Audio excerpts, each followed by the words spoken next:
When Robert texted me, "Mom, the family trip is canceled. Our finances just won't allow it. We have to postpone," I believed him. I worked through my entire summer vacation while they, as they told me, were also working to recover financially. 3 weeks later, I opened Instagram and saw the truth. My daughter-in-law, Patrice, had posted photos of a Caribbean cruise. The whole family was there. Robert, in a white linen shirt, smiling under the sundae. Patrice, in a ridiculously expensive coral dress. My grandkids, Ethan and Lily, in straw hats that cost a fortune on those ships. Even Patrice's parents were in the picture, toasting with champagne. Everyone but me. The caption read, "Unforgettable family vacation." Unforgettable. That word pierced my chest like a rusty knife. I stayed quiet. I didn't cry. I didn't scream. I didn't call. I simply kept silent and went on with my life as if nothing had happened. But something inside of me broke forever in that instant. 3 weeks after the discovery, my phone vibrated at 7 in the morning. It was Robert. "Mom, I urgently need $6,000. Problem with the credit card. I'll pay you back next month." I read the message 5 times. Every word was a slap in the face. $6,000. Urgent, as always, like it had been for the last 8 years. My fingers were trembling when I wrote the reply. "Ask your wife's family. Send." 3 words that changed everything. 3 words that cost me decades of submission but gave me something I never imagined. Freedom.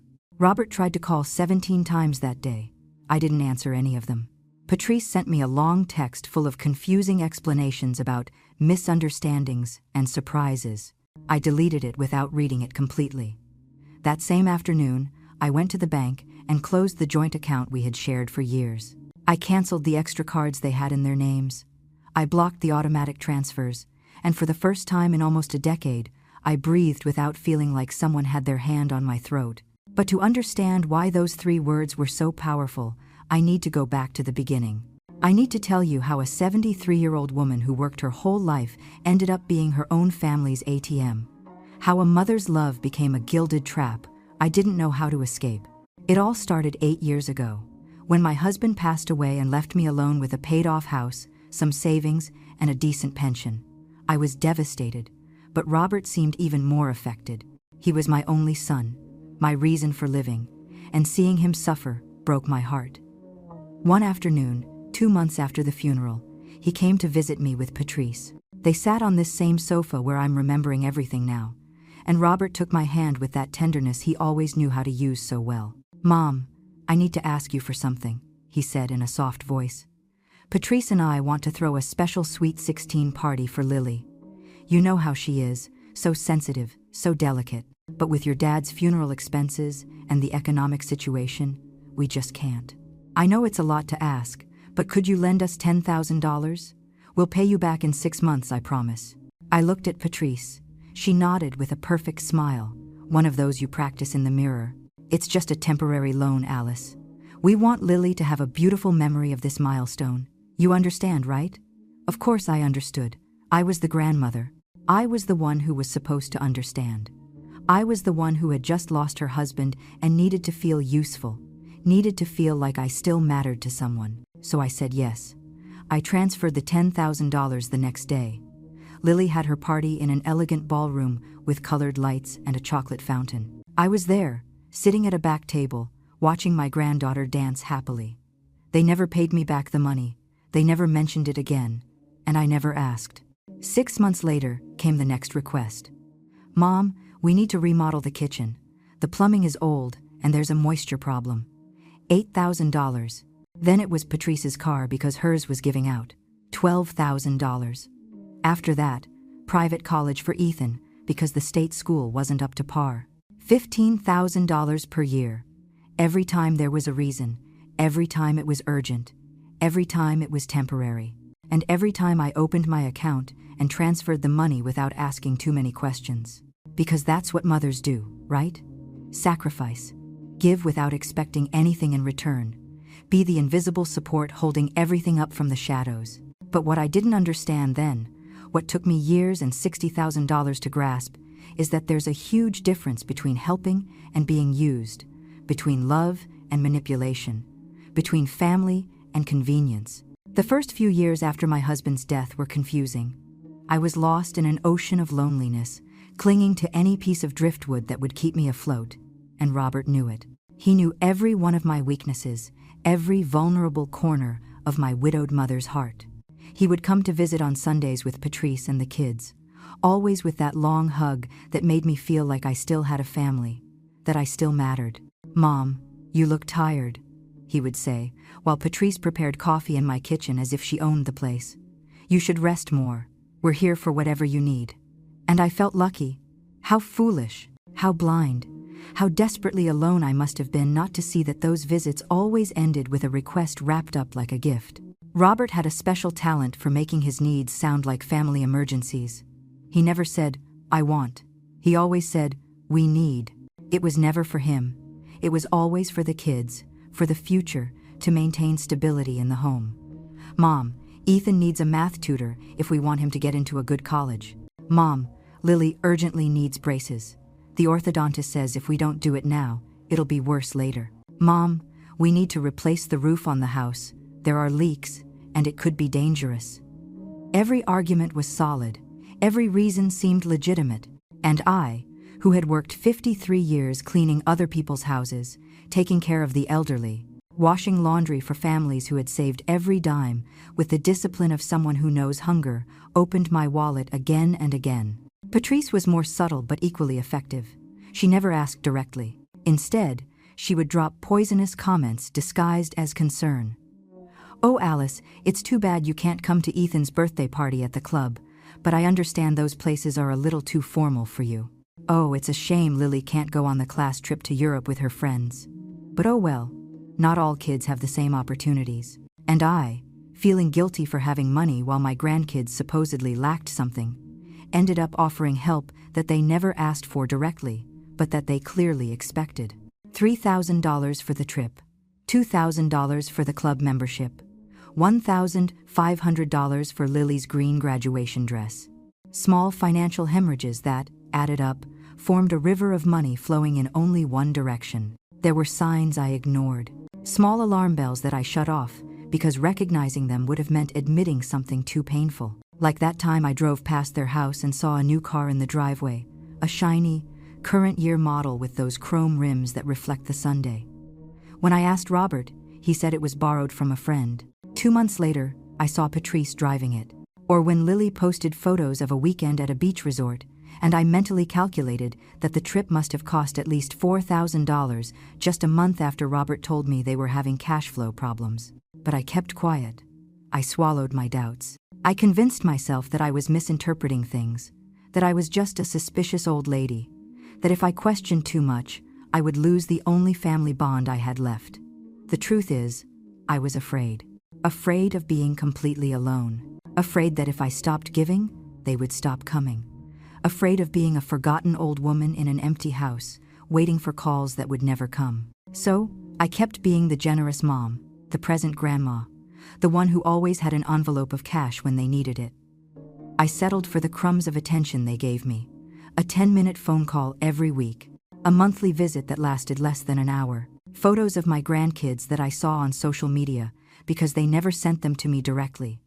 And I would smile and say everything was fine, that it was enough, that I understood they were busy. But inside, something was withering. A part of me was starving emotionally while my bank account was draining.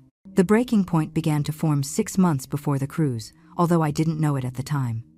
Patrice organized a family dinner to celebrate her parents' wedding anniversary. I found out by chance when Lily mentioned something in a quick video call. "Grandma, I can't talk long. We're setting up for Dad's parents' party." I felt a pang in my stomach. Dad's parents. As if I didn't exist. As if I wasn't a grandmother too. I called Robert that night. "Son, Lily mentioned a dinner." There was an uncomfortable silence on the other end. "Oh yeah, Mom. It's something small, intimate. You know how Patrice's family is, very close-knit. I don't want you to feel bad, but we thought it would be better this way." I hung up feeling empty in my chest. I didn't feel bad. I felt invisible. But again, I kept quiet. Again, I swallowed the humiliation. Again, I pretended to understand. 2 weeks after that call, Robert showed up at my door with a worried look. I need to talk to you about something serious, Mom. We went into the living room, and he sat on the edge of the sofa, hands clasped, as if preparing to deliver bad news. The company is going through cutbacks. There's a possibility I might be laid off. Patrice is really stressed. The kids need stability. We need a financial cushion for the next few months, something that will allow us to breathe. He paused for a long time. Could you lend us $20,000? $20,000. The figure hit me like a punch to the gut. It was more than he had ever asked for at one time. Robert, that's a lot of money, I said, my voice shaking. I know, Mom. Believe me, if I had another option, I wouldn't ask you. But you're the only person we can trust. You're our safety net. Please. His eyes had that look of a scared little boy that always melted me. And once again, I caved. I transferred the $20,000 on a Tuesday morning. I remember that day perfectly because I had to go to the bank in person to authorize such a large amount. The teller, a young woman with rectangular glasses, asked me 3 times if I was sure. It's for my family, I told her. She nodded with a professional smile, but her eyes said something else. I had seen that look before. That mix of pity and silent judgment that people reserve for older women who seem too naive. I signed the papers without further hesitation, because at that moment, I still believed I was saving my son from a real crisis. I still believed the money was a temporary bridge to better times. I still believed in the word family. Robert called me that afternoon, his voice full of relief. Thank you, Mom. You don't know what a weight you've taken off my shoulders. I promise this is temporary. I'll pay you back in full in 6 months. I swear. I hung up feeling useful, necessary, important. What a bitter irony. The next 2 months were strangely quiet. Robert didn't call as much as before. His texts were short, generic. All good, Mom. Busy with work. Patrice stopped responding to my messages in the family chat. When I tried to video call the grandkids, they were always busy with homework, with friends, with extracurricular activities.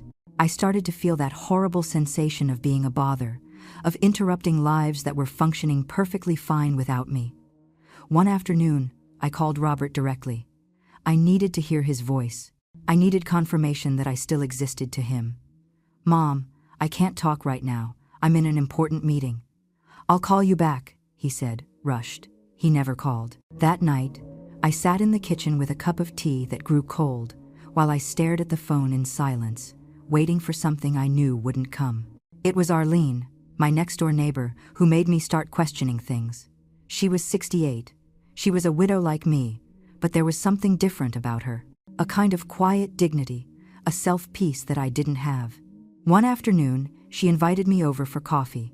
Alice, forgive me for sticking my nose where it doesn't belong, but I've watched you these past few months, and you're different, more subdued. What's going on?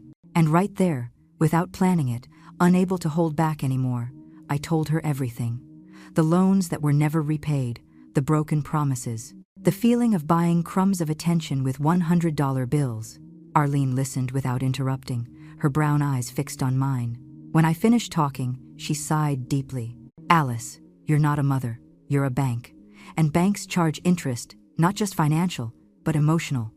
What are you getting in return for everything you give? The question haunted me for days. What was I getting? Rushed calls, obligated visits, the privilege of only being remembered when money was needed. A week after that conversation, something small but significant happened. It was Ethan's birthday, my oldest grandson. He was turning 21. I had bought a gift a month in advance, an expensive, genuine leather wallet that I knew he would like. I called Robert to ask what time the family gathering would be.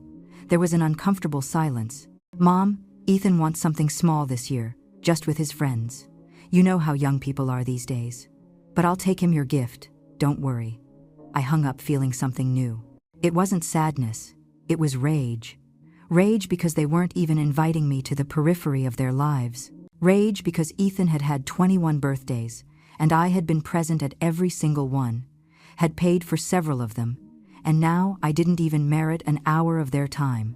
That night, I opened my computer and reviewed my bank statements for the last 8 years. I had never done it systematically. I had never totaled everything up because I was afraid to see the final number. But that night, I needed to know. I needed to quantify exactly how much it had cost to maintain the illusion that I mattered. I opened a spreadsheet and started typing. Lily's Suite 16, $10,000. Kitchen, $8,000. Patrice's car, $12,000.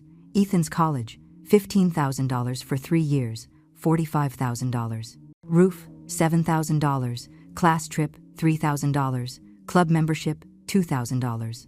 And I kept adding. Dresses, tutors, medical emergencies for which I never saw bills, repairs for things that were never broken. When I reached the end, the number on the screen shone like an accusation. $62,300. $62,300 in 8 years. I stared at that figure until the numbers blurred. That was my life. That was the exact sum of 53 years of working, saving, sacrificing. And what did I have in return? An empty house. A phone that didn't ring. Grandkids who treated me like an inconvenient obligation.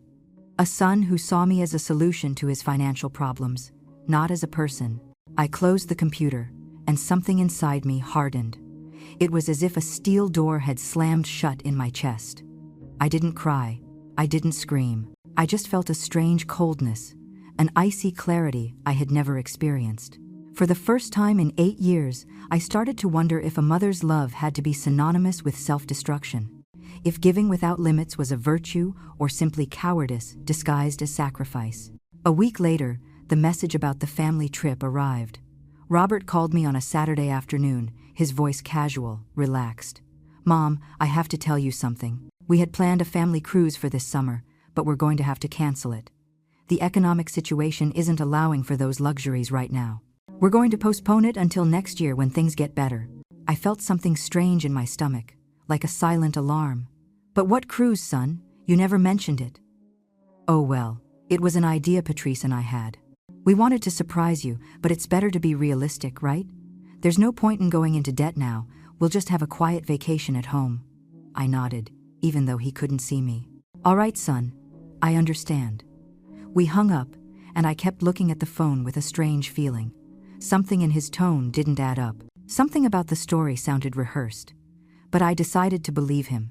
I decided to give him one last chance, the benefit of the doubt, that blind faith mothers reserve for their children, even when all the evidence screams we're wrong.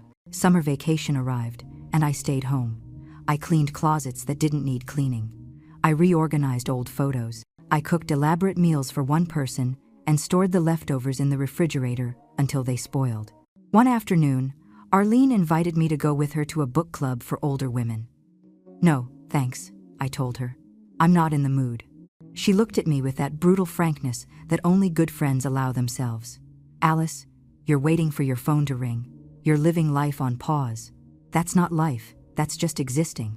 She was right, but I wasn't ready to admit it. Not yet. 3 weeks passed since the start of vacation. 3 weeks of almost absolute silence from Robert. Not a single call to ask how I was. Not a simple text to see if I needed anything. Nothing. Just that emptiness that felt heavier every day. I tried to convince myself that he was busy, that having a staycation at home also required time, that he was probably dedicating himself to the kids, enjoying that well-deserved break he needed so much. But deep down, in that dark place where we keep the truths we don't want to face, I knew something wasn't right. There was a persistent unease, like when you know you forgot something important but can't remember what. That feeling stayed with me from morning until night, settled in my stomach like a cold stone. One Thursday afternoon, while preparing a vegetable soup that I knew I wouldn't finish, my phone vibrated with a notification. It was Instagram. Normally, I didn't check social media much. I had only installed it so I could see my grandkids' photos, those small fragments of their lives to which I had been reduced. But that day, something made me open the app. Maybe it was intuition. Maybe it was the universe pushing me toward the truth I had been avoiding. I saw that Patrice had posted something 20 minutes ago. My heart started beating faster without knowing why. I tapped on her profile, and there it was. The first photo was of her on the deck of a huge ship, with the turquoise ocean behind her, wearing that coral dress that must have cost a fortune. Her sunglasses reflecting the sky, a perfect smile, too perfect. The caption read, "Unforgettable family vacation." I swiped to the next photo. Robert was there, in a white linen shirt, tanned, holding a cocktail decorated with tropical fruits and a tiny umbrella. He looked relaxed, happy, not a single worry on his face. Nothing in that image suggested financial problems. Nothing indicated that he had had to cancel the trip due to lack of money. I kept swiping. Ethan and Lily in the ship's pool, with those expensive straw hats they sell in the cruise line's luxury shops. Another photo of the whole family having dinner in what looked like an elegant restaurant inside the ship, with white tablecloths and wine glasses. And then the one that completely shattered me. A group photo. Robert, Patrice, Ethan, Lily, and Patrice's parents. Everyone smiling, everyone toasting, everyone together. A complete family enjoying an unforgettable vacation. Everyone but me. I felt the air rush out of my lungs. My hands started shaking so much that I nearly dropped the phone. I looked at the photos again, one by one, as if I were searching for some logical explanation, some detail that would prove I was misinterpreting everything. But there was nothing to interpret. The truth was brutal and simple. They had lied to me. Robert had looked me in the eye well. He had spoken to me on the phone with that serious, worried voice, and he had deliberately lied to me. They hadn't canceled the trip. They had canceled me. They had decided that I didn't deserve to be there. That the grandmother who had financed their lives for 8 years wasn't important enough to include in the unforgettable family vacation. But Patrice's mother was. She did deserve to be in those photos. She was part of the family. I counted the posts, 14 in total. 14 moments captured and shared with the whole world. 14 pieces of evidence that my existence in their lives was completely dispensable. In one of the photos, Patrice posed in front of a giant plate of lobster with the caption, "When life treats you right, life." As if life had been the generous one. As if the money for that cruise had fallen from the sky. I started calculating mentally. A Caribbean cruise for 5 people. Because obviously, Patrice's parents were also included in the package. With those cabins I saw in the photos, with ocean views, with that elaborate food, with those decorated cocktails. I was easily looking at $15,000, maybe more. $15,000 spent on vacation while they told me they were having financial problems. While they asked me to understand that they couldn't afford those luxuries. I got up from the sofa and walked to the window. My legs felt weak, as if they belonged to someone else. Outside, the sun shone indifferently. People walked down the street, living their normal lives, while mine silently crumbled. I picked up the phone again. This time, I analyzed every detail with a coldness I didn't know I possessed. The date of the posts exactly matched the 3 weeks they had been on vacation. The same 3 weeks I had spent alone at home, feeling guilty for questioning their version, convincing myself that I was a distrustful mother for doubting my own son. I zoomed in on one of the photos, where the cruise line's name was visible on a life preserver. I searched online. It was a luxury line, one of those that advertises premium experiences, 5-star dining, world-class entertainment. It was definitely not an economy trip. I closed my eyes and tried to breathe deeply, but the air didn't fully reach my lungs. There was a pressure in my chest, as if someone were sitting on my ribs. It wasn't just the lie. It was the premeditation. They had planned this. They had consciously decided to exclude me. They had invented an entire story to keep me away. And the worst part of all, the thing that truly tore me up inside, was that they hadn't even had the decency to keep it private. They had posted it on social media. They knew I might see it. Or maybe, and this was even more painful, they simply didn't care. Maybe they didn't even think of me enough to consider that I would see those photos. Maybe I was so irrelevant in their lives that it wasn't even worth the effort to block me from their posts. I sat down again, this time on the floor, with my back against the wall. The phone was still in my hand, the photos still on the screen. I thought about all the times I had justified their behavior, all the excuses I had made up in my head to explain their distance, their coldness, their constant requests for money, followed by long silences. I thought about the $62,300, about every bank transfer, about every envelope of cash, about every promise to repay that was never kept. And I wondered, with a brutal and belated clarity, if I had ever been anything more to them than a source of funds. If my son loved me or only loved what I could give him. If my grandkids truly knew me or only knew the grandma who showed up with expensive gifts and financial solutions. The soup on the stove started to boil, and the sound brought me back to reality. I got up on autopilot, turned off the burner, and served a bowl that I knew I wouldn't eat. I sat at the kitchen table, the same one where Robert had made so many of his requests, where Patrice had drunk coffee while dropping her poisonous comments disguised as concern. And there, in that heavy silence, I made a decision. I wasn't going to cry. I wasn't going to call them. I wasn't going to confront them. I wasn't going to give them the drama they probably expected if I ever found out. I was going to do something much more powerful. I was going to stay silent. I was going to wait. And when they needed something again, when they knocked on my door again with their manufactured emergencies and convenient crises, that's where my answer would be. But it wouldn't be the answer of the submissive mother I had been for 8 years. It would be the answer of a woman who had finally woken up. I put away the phone without deleting the photos, without blocking anyone, without making any hasty move. This time, I was going to be smart. This time, I was going to wait for the right moment. 3 weeks, I calculated. In 3 weeks, they would be back from the cruise. And then, only then, they would see that something had changed. That the human wallet they had created over 8 years had just closed forever. I didn't sleep that night. I stayed awake, staring at the ceiling, feeling an old part of me die, and something new, something harder and stronger, begin to be born from the wreckage. The days that followed the discovery were strange. I continued with my normal routine, but everything felt different, as if I were watching my own life from the outside. I would get up, make coffee, clean the house, watch TV, but none of it truly touched me. It was like being underwater, where all sounds are muffled and distant. Arlene knocked on my door on Saturday morning. "Alice, you look terrible. What happened?" She came in without waiting for an invitation and sat on the sofa with that familiarity that only true friends allow. I couldn't hold it in anymore. I showed her the photos, one by one. She looked at them in silence, her expression moving from surprise to indignation and finally to a cold rage I had never seen in her.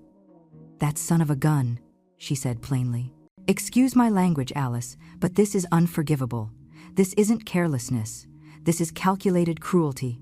I nodded without saying anything, because if I opened my mouth, I knew I would break. Arlene stayed with me that day and the next. She didn't try to give me empty advice or cliches about forgiveness and family. She was just there. She forced me to eat when I wasn't hungry. She made me walk in the park when I wanted to stay shut inside.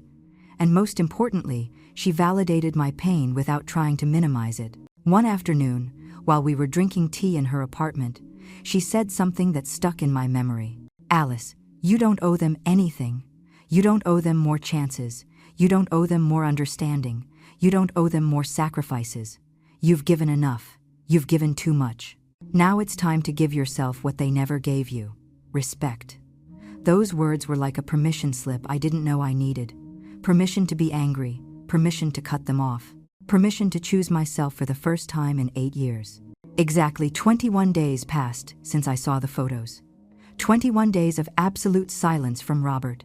Not a text asking how I was, not a quick call to see if I needed anything. Nothing. They were too busy enjoying their luxury cruise to remember the woman who had made their lifestyle possible. I counted every day, not because I was anxiously waiting for them, but because I knew, with absolute certainty, that at some point they were going to need something. They always needed something. And this time, I was going to be ready. I prepared my response mentally hundreds of times. I practiced it in front of the mirror. I wrote it in a notebook. 3 words that would change everything. 3 words that would give me back my dignity. Ask your wife's family. On the morning of day 22, a Tuesday, my phone vibrated at 7:15. It was a text from Robert. My heart sped up, but not with the anxious excitement from before. Rather, with something closer to the anticipation of a hunter who has patiently waited for his prey. I opened the message. "Mom, I urgently need $6,000. Problem with the credit card. I'll pay you back next month." I read those words 5 times. Every one was a confirmation of everything I had suspected.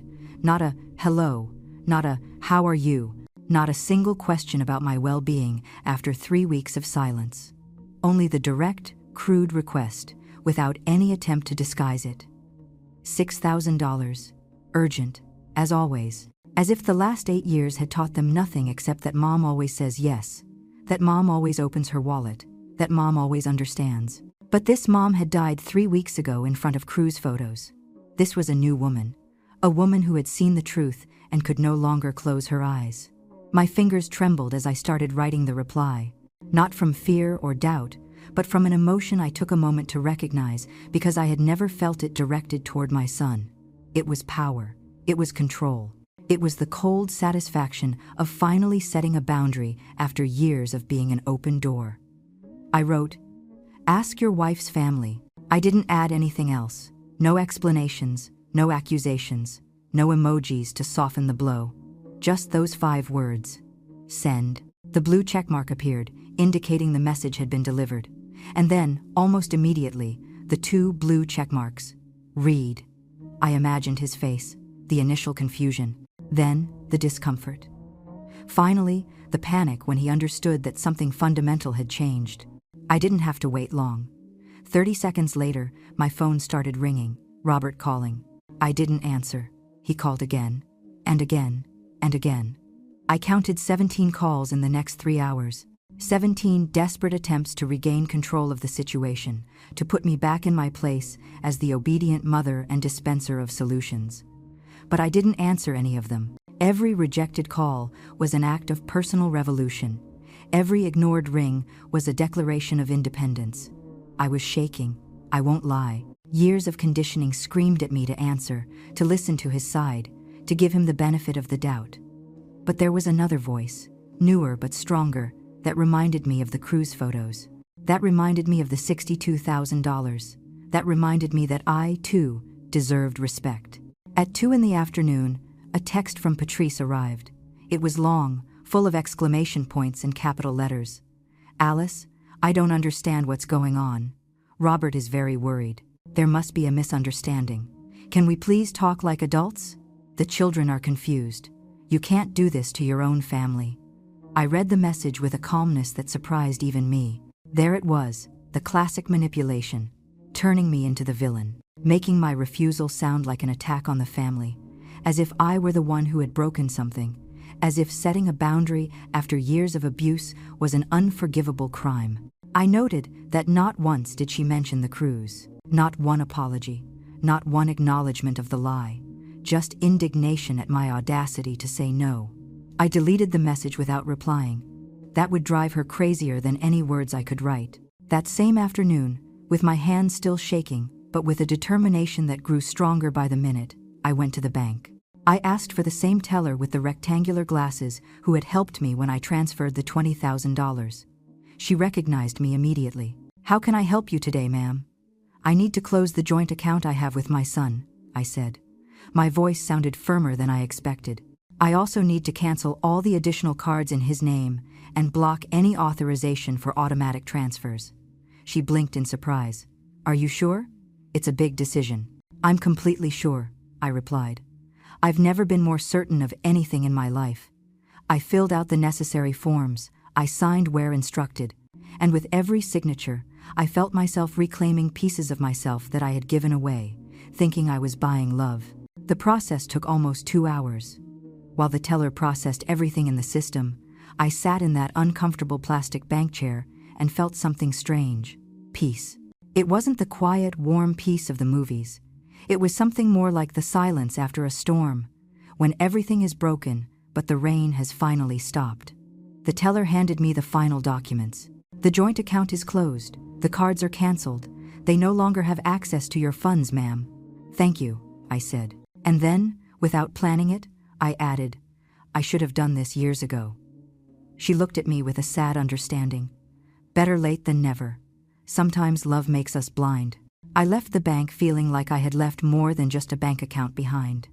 I had left 8 years of being invisible, dispensable, only useful when money was needed.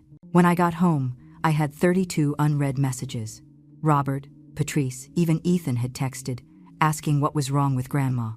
I quickly scanned them all. None of them asked how I was. None offered an apology. All of them demanded explanations, as if I owed them justifications for protecting myself. The last message was from Robert, and it said, "Mom, this is ridiculous. You're an adult. You can't act like a child just because you got upset about something. Call me, and let's talk like civilized people." I read those words, and something inside me hardened even more. That's how he saw me. like a child throwing a fit. Not like a woman who had been lied to, used, and deliberately excluded. Not like a mother who deserved a minimum of consideration. Just like a source of money that was malfunctioning and needed to be fixed with condescending words. That night, I sat down to dinner alone, as I had done for the last 3 weeks. But this time, it was different. I set the table properly. I used the good dishes I kept for visitors who never came. I served the food in reasonable portions. I ate slowly, savoring every bite. And for the first time in a long time, I didn't feel that horrible emptiness in my chest. I didn't feel like I was waiting for something that would never arrive. I was simply present in my own life. After dinner, I made myself some tea and sat on the sofa with a book I had bought months ago but had never opened.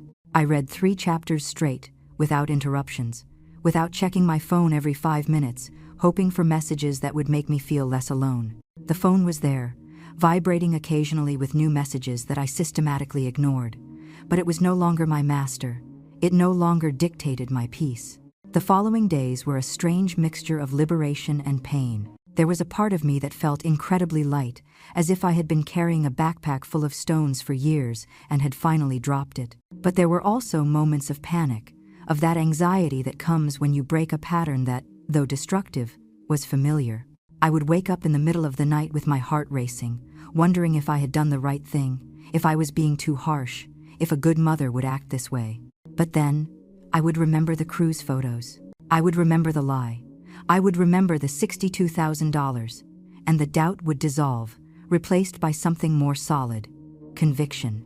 Arlene came over every afternoon. Sometimes we talked. Sometimes we just sat in silence drinking coffee. Her presence was a reminder that I wasn't crazy, that my reaction was completely valid. A week after closing the bank account, Robert showed up at my door. He didn't call first.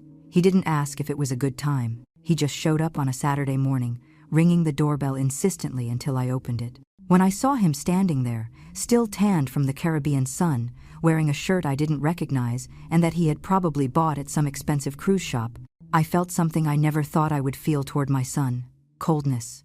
"Mom, we have to talk," he said with that tone of authority he used when he wanted to control the situation. I didn't invite him in. We stood there at the door, him in the hallway, me blocking the entrance. "Talk," I said simply. He blinked, clearly surprised by my lack of hospitality. "This is ridiculous. You can't just close the account like that. You can't ignore my calls. I'm your son." "Exactly," I replied, with a calm I didn't know I possessed. "You're my son, and I'm your mother. Not your bank, not your financial solution, not the person you lie to and exclude when it suits you." Robert ran his hand through his hair, a nervous gesture he'd had since he was a child. "Mom, this is about the trip." "I can explain," he stammered. "We were going to tell you, but Patrice thought it would be better to surprise you later." "They wanted to surprise me," I repeated slowly. "Surprise me by posting photos on social media where I could see them? Surprise me by lying that you had canceled the trip due to money problems? Surprise me by taking Patrice's parents, but not me? What kind of surprise is that, Robert?" He shifted uncomfortably. "It was a misunderstanding. Things got out of hand. You know how Patrice is with her plans." "No," I stopped him. "Don't blame Patrice. You called me. You lied to me. You asked me for $6,000 3 weeks after spending who knows how much on that cruise." His expression changed. The mask of the worried son cracked, and for a moment, I saw something ugly underneath. Irritation, impatience, as if I were an annoying obstacle that needed to be removed so things could go back to normal. "Mom, you're overreacting. I'm asking to borrow, not for a gift. I've always paid you back the money." That was the final straw. That lie, so blatant, so obvious, so insulting to my intelligence. "Never," I said, raising my voice for the first time. "You have never paid me back a single dime. In 8 years, Robert, $62,300. I did the math. I have everything documented, every transfer, every temporary loan that was never repaid. So don't you dare stand there and lie to my face again." His face turned red. He seemed genuinely surprised that I had kept a record, as if he had never considered that I could be so organized, so aware. "That's different," he mumbled. "That was for the family, for the kids, for emergencies." "What emergency was the cruise?" I asked. He didn't answer. He just looked at me with that mixture of frustration and disbelief, as if I had become a stranger. And maybe I was. Maybe the mother he knew, that woman, who said yes to everything, who swallowed any story, who prioritized their needs over her own dignity, had died sometime during these last few weeks. Mom, I don't know what's wrong with you lately, but this has to be fixed. I need access to the account. I need things to go back to normal. No, I said simply. That word, so short, so powerful, hung in the air between us like a final sentence. There will be no more transfers. There will be no more loans. There will be no more joint account. It's over, Robert. He took a step toward me, and for a second, I thought he was going to yell, but instead, his voice came out low, threatening. You're making a mistake. You're going to end up alone, old and alone, and when you need something, when you're the one who needs help, I won't be there. I'm already alone, I replied without emotion. I've been alone for 3 years, ever since you decided that I only had value when I could give you something. And you know what? I'd rather be truly alone than be surrounded by people who only see me as a walking wallet. Robert shook his head, his expression hardening. You're selfish. After everything we've done for you, Patrice includes you in family gatherings. The kids call you, I come to visit you. And this is how you repay us? Every word was a revelation. So, my presence in their lives was a favor they were doing for me. The crumbs of attention I received were payment for my financial generosity. Not love, not family, just a transaction. Get out, I said. My voice sounded tired now. Get out of my house, Robert. He looked at me for a long moment, perhaps expecting me to break, to give in as I always did. But I held his gaze without blinking. Finally, he turned away. You're going to regret this, he said over his shoulder as he walked toward the elevator. I don't think so, I muttered when the door closed. I stood there for several minutes, processing what had just happened. I had faced my son. I had set boundaries. I had said no, and the world hadn't ended. The sky hadn't fallen. I was still breathing. I was still standing. I was still myself, only now with a little more dignity intact. That afternoon, Arlene knocked on the door as if she had sensed I needed her. I told her everything. She hugged me for a long time. I'm proud of you, she whispered. I know it hurts. I know it's hard. But what you did today was an act of self-love, and that's the bravest thing a woman our age can do. We cried together. Not tears of sadness, exactly, but something more complex. It was like crying for a version of myself that had died, a version that thought her worth lay in how much she could give, how much she could endure, how much she could sacrifice. That night, Arlene didn't leave. She stayed for dinner, and then we watched an old movie on TV. It was the first time in months that I had genuinely laughed. The first time I enjoyed a moment without that background anxiety, waiting for the phone to ring, for someone to need me, for me to have to be available. The following days were quieter. Robert didn't return. Patrice's messages became less frequent until they disappeared completely. It was as if they had understood that this time, I wasn't going to give in. Or maybe they had simply found another source of financing, and I was no longer necessary. Whatever the reason, the silence was a relief. I started doing things I had postponed for years. I signed up for a painting class at the community center. I met other women my age who were also rediscovering themselves after years of living for others. One of them, Brenda, had gone through something similar with her children. We quickly became friends, united by that silent understanding that only comes from having survived the same thing. One morning, 2 weeks after Robert's visit, I went to a travel agency. I had seen an ad for tours to New England, and something in me woke up. I want information about this trip, I told the agent, a young woman with a kind smile.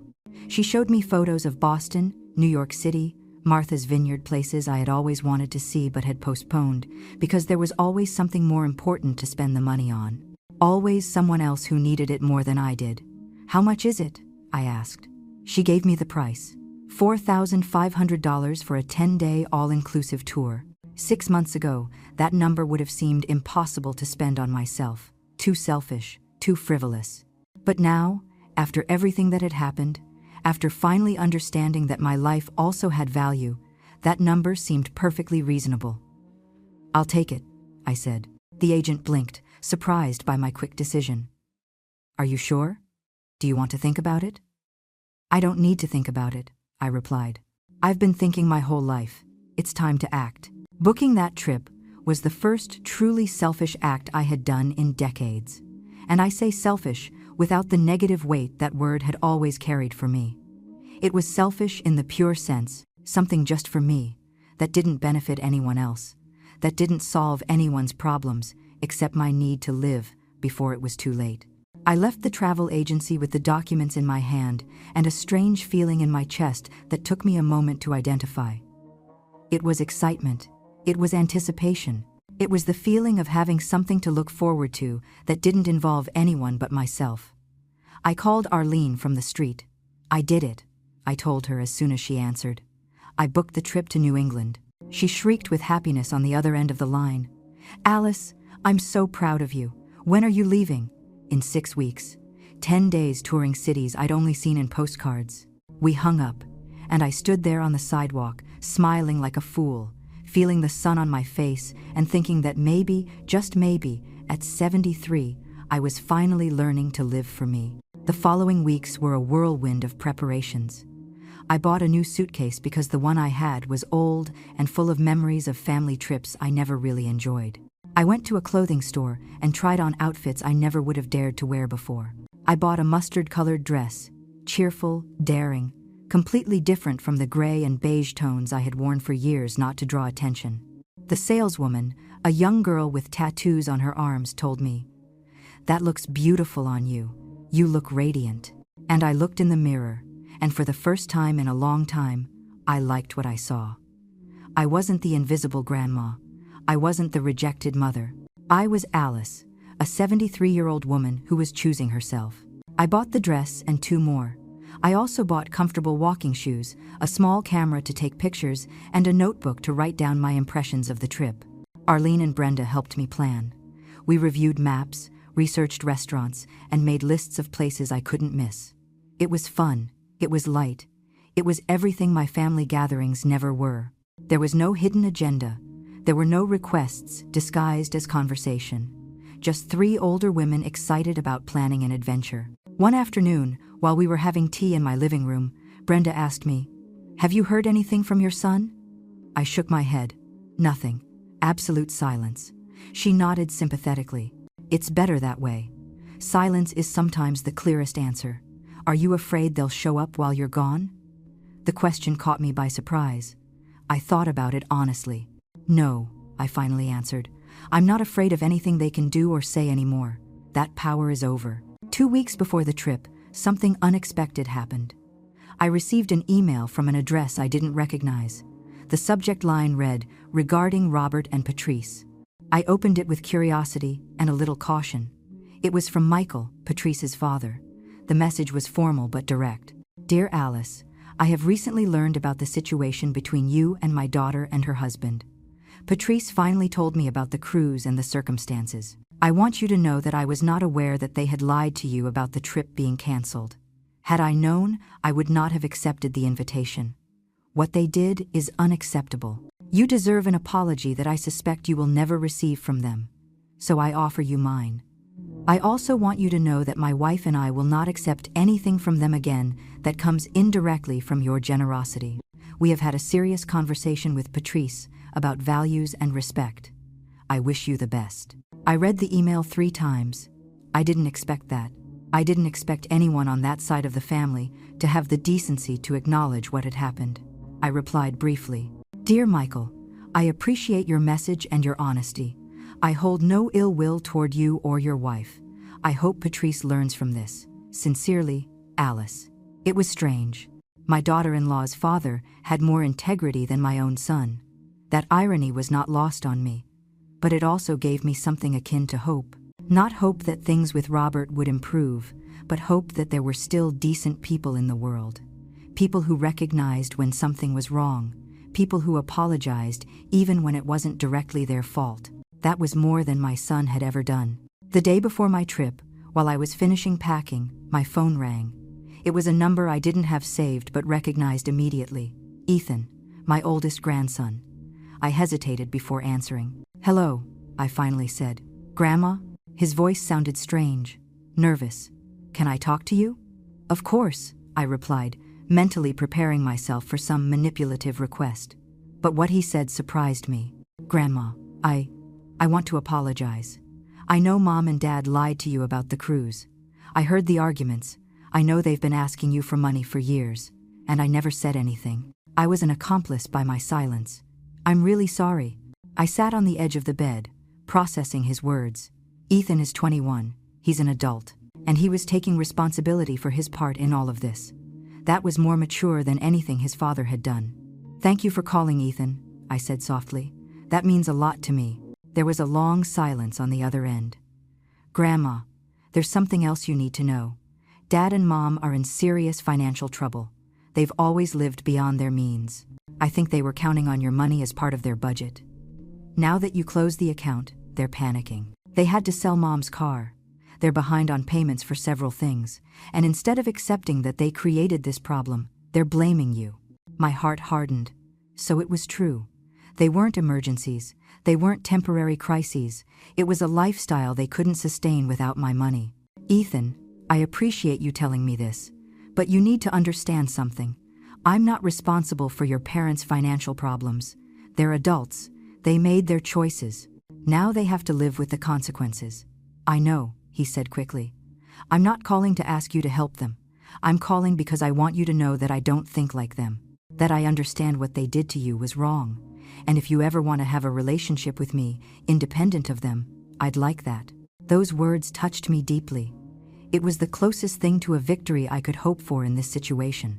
Not getting my son back, but maybe, eventually, having a real connection with my grandson.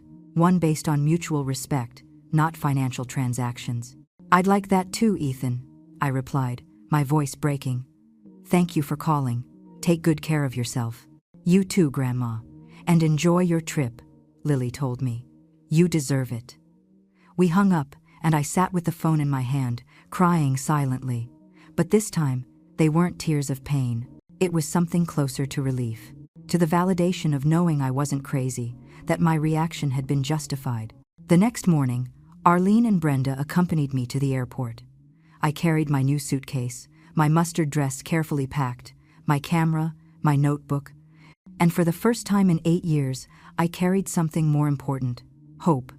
Hope that life still had good things reserved for me, that it wasn't too late to be happy, that 73 wasn't the end, but perhaps a new beginning. We hugged at the airport entrance. Arlene squeezed me tightly. "You're going to be amazing," she whispered. "You're going to come back refreshed. Don't let anyone or anything take this from you." "I promise," I said, and I meant it. I went through airport security, feeling lighter than I had in years. Every step away from my old life was a step towards something new, something mine, something no one could take from me because I hadn't bought it with their approval or their presence. I had bought it with my own money, earned with my own work, for my own happiness. The flight was long, but I didn't care. I looked out the window at the clouds, thinking about everything that had happened to get me there. The $62,000 lost, the lies discovered, the difficult confrontations, the boundaries set, and finally, this freedom. When the plane landed in Boston, I exited with the other people, and for the first time in a long time, I wasn't thinking about anyone else. I wasn't worrying about whether Robert needed something. I wasn't feeling guilty for spending money on myself. I wasn't justifying my decisions to anyone. I was just there, present, alive, ready for 10 days of discovery, not just of New England, but of myself. Who was Alice when no one else was looking, when no one else was asking, when no one else mattered except me? New England was a revelation, not just for the impressive architecture or the delicious food or the streets full of history.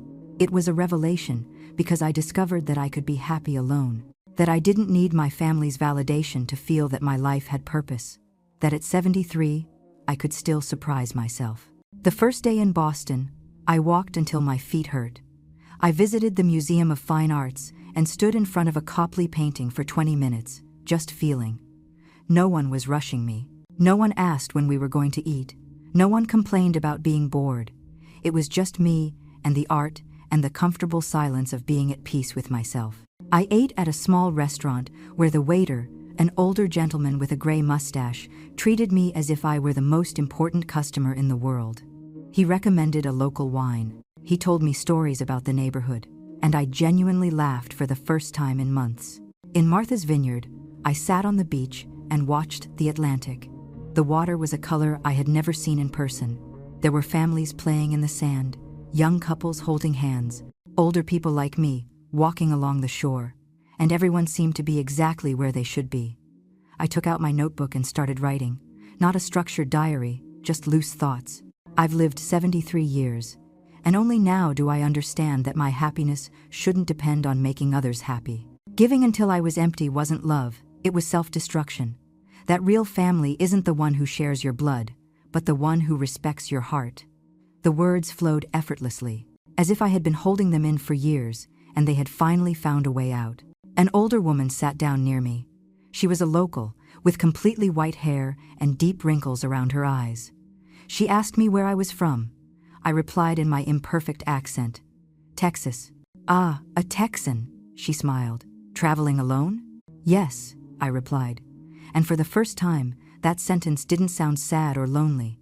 It sounded like a choice, like power. She nodded with understanding. "Me too. My children want me to stay home, wait for them, be available when they need me. But I decided my last years will be mine." We looked at each other, and in that moment, we shared something that didn't need words. That silent understanding between women who have lived entire lives prioritizing others and have finally decided to prioritize themselves.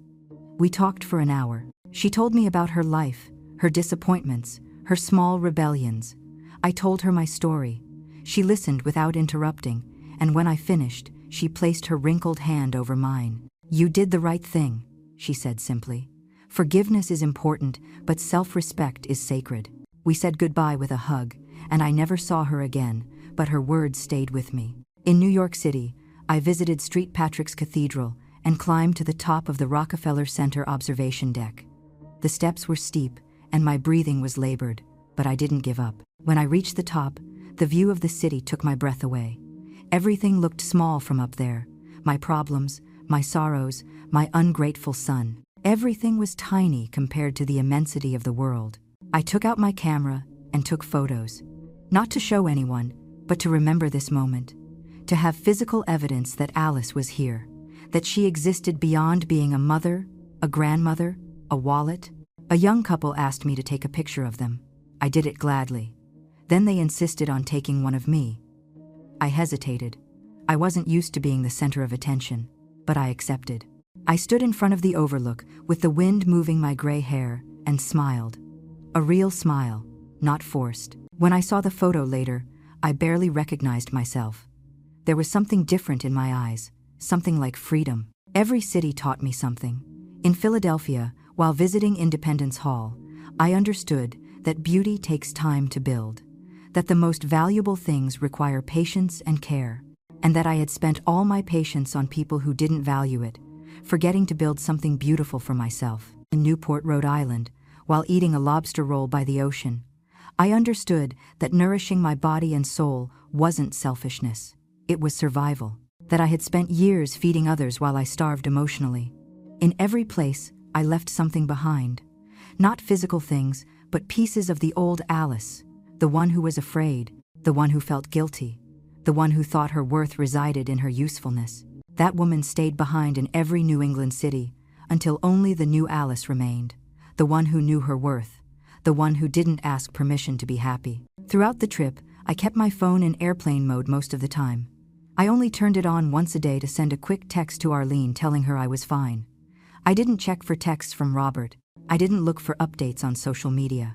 I didn't allow myself to be absorbed back into that world that had consumed me for so long. And it was liberating. It was like detoxing from an addiction I didn't know I had. The addiction to being needed. The addiction to feeling like I mattered, even if it was just for my money. I was learning to matter to myself, and that was enough. On the last day of the tour, the group had a farewell dinner in Boston.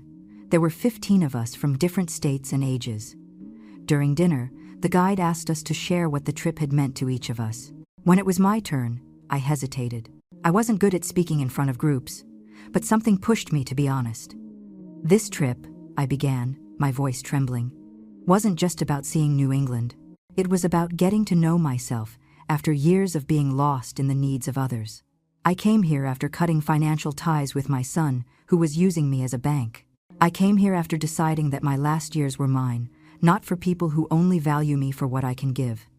And I discovered that I can be happy alone. That chosen solitude is better than company that makes you feel invisible. So this trip saved my life. Not literally, but it saved what was left of my dignity. When I finished, there were tears in my eyes and in the eyes of several people in the group. A woman from Vermont stood up and hugged me. "Me too," she whispered. "I'm learning that too."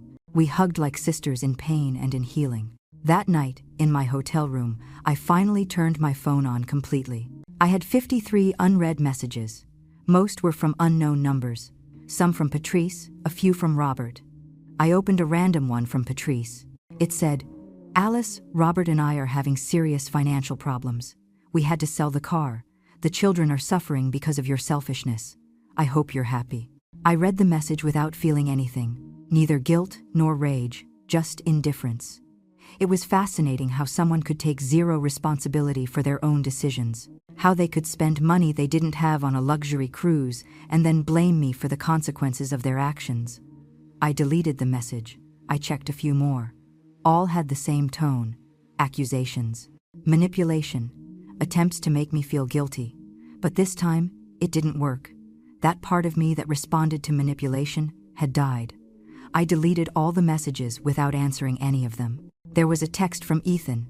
It was different. "Grandma, I hope your trip is amazing. Mom and Dad are mad, but that's not your problem. I started looking for work so I can move out on my own. I don't want to be part of this dynamic anymore. When you get back, I'd like to see you.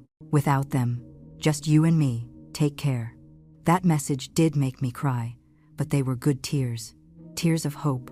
My grandson was breaking the pattern. He was choosing to be different, I replied briefly. "Ethan, the trip was transformative. I would love to see you when I get back. I'm proud of you for making your own decisions. I love you. Send." Then I turned the phone off again. Tomorrow, I would fly back home, but I wouldn't be the same woman who had left. That Alice had stayed somewhere between Boston and New York. The one who was returning was stronger, more aware, more complete. The flight back was different from the one there. This time, I wasn't looking forward with nervous hope. I was looking back with gratitude. Gratitude for every lesson learned, for every boundary set, for every time I chose my peace over their approval. When the plane landed, Arlene and Brenda were waiting for me. They ran toward me when I came out, and the three of us hugged, crying and laughing at the same time. "You look different," Arlene said, pulling back to look at me closely. "There's something in your eyes." "I am different," I confirmed. "I'm complete." On the way home, I told them about the trip, about the cities, about the woman on the beach, about the farewell dinner. And they listened with the attention that only true friends give. When we arrived at my apartment, something surprised me. There was a box in front of my door. The box was wrapped in plain brown paper with no return address. Arlene and Brenda looked at each other cautiously. "Do you want us to stay while you open it?" Brenda asked. I nodded.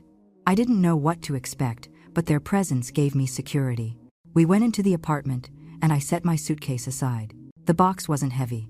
I put it on the kitchen table and slowly opened it. Inside were several things. First, a letter in a white envelope. Underneath, all the cards I had given Robert over the years. Birthday cards, Father's Day cards, Christmas cards. There were also old photos of him as a child, of his graduation, of his wedding, and at the bottom, a check. I pulled it out with trembling hands. It was for $5,000, signed by Robert. On the memo line, it said, "First payment." I looked at the check for a long time, unsure how to feel. Arlene broke the silence. "Read the letter," she said softly. I opened the envelope. The handwriting was Robert's, that slanted script I had known since he learned to write. "Mom, I don't know how to start this letter. I've written and rewritten these words for weeks. Nothing sounds like enough. Nothing can repair what I did.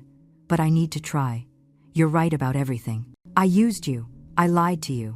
I treated you like a bank instead of my mother. And the worst part is, I knew it all along. I knew what we were doing was wrong. I knew we were hurting you. But it was easier to keep taking your money than to face our own financial problems. Patrice and I were living way beyond our means. We wanted to show off a status we didn't have, and you were the one who paid for our vanity. The cruise was the final straw. But honestly, it should have been any of the other 100 times I failed you before that.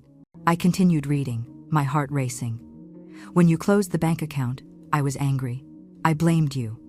I told Patrice you were being irrational and vindictive. But when everything started to fall apart, when we had to sell the car, when we fell behind on payments, when we faced the real consequences of our decisions without your safety net, something changed. I started to see what I had done. I started to understand the magnitude of my betrayal. I talked to Ethan. He told me some very harsh but very true things. He said I had lost you not when you closed the account, but years before when I decided you were more useful as a wallet than as a mother. And he was right. This check is just the beginning. I know $5,000 is nothing compared to the $62,000 I owe you, but it's all I could gather by selling a few things and working extra hours. I plan to pay you $1,000 every month until I pay back everything, not because I expect your forgiveness. I don't deserve it. I'm doing it because it's the right thing to do.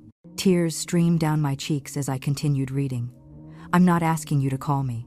I'm not asking us to go back to how things were, because that would be impossible.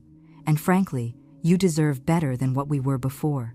I just ask you to know that I finally understood. I understood that I had an extraordinary mother and treated her like trash. I understood that the love you gave me my whole life was invaluable, and I paid for it with indifference and using you. Patrice and I are in marriage counseling. I'm also going to individual therapy. We are facing our problems head-on for the first time in our marriage. It's painful and difficult, but necessary. The grandkids are also learning about financial responsibility and about treating family with real, not transactional, respect. I love you, Mom. I'm so sorry I hurt you, Robert. I slowly folded the letter and placed it on the table. Arlene and Brenda looked at me expectantly. What are you going to do? Arlene asked. I don't know, I answered honestly. Part of me wants to rip up the check and tell him it's too late. But another part, a very small but persistent part, wants to believe that people can change. Brenda took my hand. You don't have to decide anything now. Let time show you if it's genuine or just another manipulation. She was right. I had learned during these months that not all decisions needed to be made immediately, that it was okay to sit with the discomfort of not knowing. I put the letter and the check in a drawer. I would decide later. For now, I just wanted to enjoy being home after a trip that had changed my life. My friends stayed that night. We cooked together, we laughed.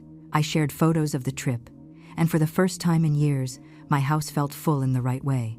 The following days were about adjustment. I returned to my routine, but it was different. I no longer spent hours looking at the phone, waiting for messages that would make me feel needed. Instead, I filled my time with things I genuinely enjoyed. The painting class, walks with Arlene, coffee with Brenda, video calls with Ethan, who kept his word and started visiting me independently of his parents. Those visits were different. He didn't come with his hand out. He came with stories about his new job, with genuine questions about my life, with real interest in getting to know the grandmother beyond the role I had played in his dysfunctional family. One afternoon, he brought me flowers. Just because, he said, because I want you to know I value you. I cried. Because finally, someone in my family was giving me something without expecting anything in return. That was real family. 6 months after the trip to New England, something changed. Robert's check was still in the drawer, uncashed, but every week, an envelope with $1,000 in cash arrived in my mailbox. No notes, no explanations, just the money fulfilling his promise. We saw each other occasionally for coffee, always brief, always with clear boundaries. Patrice and I maintained a cordial but distant relationship. Ethan and Lily visited me regularly, and without the pressure of their parents, we had built something real. Arlene and Brenda became my chosen family. We traveled together, we laughed together, we grew older together without asking anyone's permission. I went back to New England last year, taking Arlene with me. We visited the same places, but they were different because I was different, stronger, more complete, more myself. Today, 2 years after seeing those cruise photos, I am at peace. Robert is still paying the debt. We're at $23,000 out of the $62,000. Our relationship is cordial, but it's not what it was. And that's okay, because I learned the most important lesson of my life at 73. Real family doesn't charge admission. Real love doesn't empty your bank account or your soul. And it's never ever too late to choose yourself. I didn't lose $62,000. I bought my freedom. I bought my dignity. I bought my peace. I bought the chance to live my last years without carrying the weight of others' expectations. And if this story made you feel something, if you identified with any part of it, if it made you think about your own boundaries or your own relationships, then my pain served a purpose bigger than myself. It served to remind you that you, too, deserve respect, that you, too, can say no, that you, too, can choose yourself without guilt. Because in the end, the only person you will live with your whole life is yourself. And that person deserves all your love, all your protection, all your loyalty, before you give it to anyone else, even before you give it to family. Because if you don't take care of yourself, no one else will. And that is the hardest and most liberating truth you will ever learn.